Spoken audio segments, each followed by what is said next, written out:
جب ہم وہاں پر موجود تھے، انتخابی نتائج آ رہے تھے پی ٹی آئی کے کیمپ میں، جو ایک بڑی اسکرین لگائی گئی تھی اس میں انتخابی نتائج جو ہیں وہ فارم 45 کے اکارڈنگ، جیسے جیسے فارم 45 ان کے پاس پہنچ رہے تھے، فزیکل فارم 45 کی بات کر رہا ہوں، کوئی اور نہیں، تو وہ اس کے نتائج کمپائل کر کے ایک بڑی اسکرین کے اوپر دکھائے جا رہے تھے، اور اس کے اکارڈنگ پی ٹی آئی کی لیڈ جو ہے وہ واضح نظر آ رہی تھی کہ جناب یہ لیڈ ہے. لیکن بہرحال سرکاری نتائج جو تھے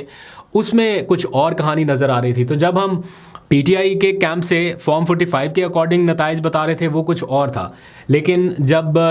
سرکاری نتائج کی جانب وہ جب ٹیلی ویژن پر چلتے تھے تو وہ اور تھا. تو بڑی کنفیوژن رہی ہے تھرو آؤٹ اس حلقے میں. پی ٹی آئی کا جو کیمپ آفس تھا وہاں پر بے تحاشا رش دیکھنے میں آیا، بڑی تعداد میں لوگ وہاں پر موجود تھے اور بڑے انرجیٹک دکھائی دے رہے تھے. جیسے جیسے وہ ریزلٹس کو دیکھ رہے تھے، جیسے جیسے فارم 45 آ رہا تھا، کمپائل ہو رہے تھے، ریزلٹ بڑی اسکرین پہ اناؤنس کیے جا رہے تھے، تو it was a happy camp. لیکن آخری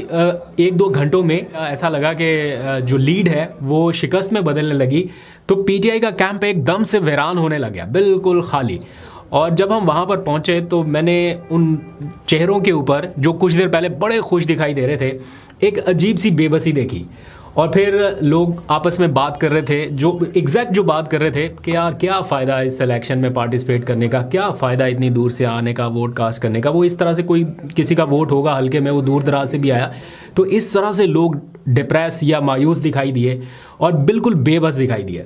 اور مین وائل ان کے سامنے فارم 45 رکھے ہوئے تھے اور وہ بتا رہے تھے کہ جناب یہ ہمارے پاس ثبوت ہیں، یہ ہمارے پاس ایگزیکٹ نمبرز ہیں، یہ سارا کچھ ہے، ریکارڈ موجود ہے. لیکن اس سے ان کا کچھ بن نہیں پا رہا تھا. اینڈ پھر ایک ریاکشن سامنے آیا کہ عمران خان نے جو فیصلہ کیا تھا کہ جناب ہمیں نہیں جانا چاہیے ضمنی انتخابات میں، وہ درست فیصلہ تھا. کچھ لوگوں کا خیال ہے کہ اگر ہم کسی بھی الیکشن میں پارٹیسپیٹ نہ کرتے تو یہ جو نیریٹو بنایا جا رہا ہے کہ پی ٹی آئی کو شکست دے دی گئی ہے، کم از کم یہ نیریٹو نہیں بنتا اور ایسا ہی لگتا کہ کوئی اکیلا میدان میں دوڑا اور وہ جیتنے کا دعویٰ کر رہا ہے، کمپٹیشن تھا ہی نہیں. تو ایسا ہونا چاہیے تھا. لیکن اب پی ٹی آئی کے لیے کیا ضروری ہے کہ وہ کیا کر سکتے ہیں، اور کارکنان چونکہ اس ٹائم دیکھ رہے ہیں خیبر پختونخوا حکومت کی طرف، انہیں یہ لگتا ہے کہ اگر ہماری حکومت ہوتے ہوئے بھی ہمارے ساتھ یہ ہو گیا، دیٹ مینس کہ آگے تو پھر یہ ریپیٹڈ ہوتا رہے گا. اور یہ ایک ٹیسٹ کیس ہے پی ٹی آئی کے لیے کہ وہ اس سیٹ کے اوپر اگر تو وہ اس کو تسلیم کر گئے یا آنے والے وقت میں یہ معاملہ بھی ٹھپ ہو گیا باقی حلقوں کی طرح، تو پھر پی ٹی آئی کا آنے والے وقت میں اقتدار کا بوریا بستر لپیٹنا کوئی مشکل کام نہیں رہے گا. یعنی پھر یہ جو ہے نا کہ 13 سال سے ایک پارٹی اقتدار میں ہے، تو اس کو پھر ختم کرنے کے لیے بہت آسان فارمولا ہو جائے گا.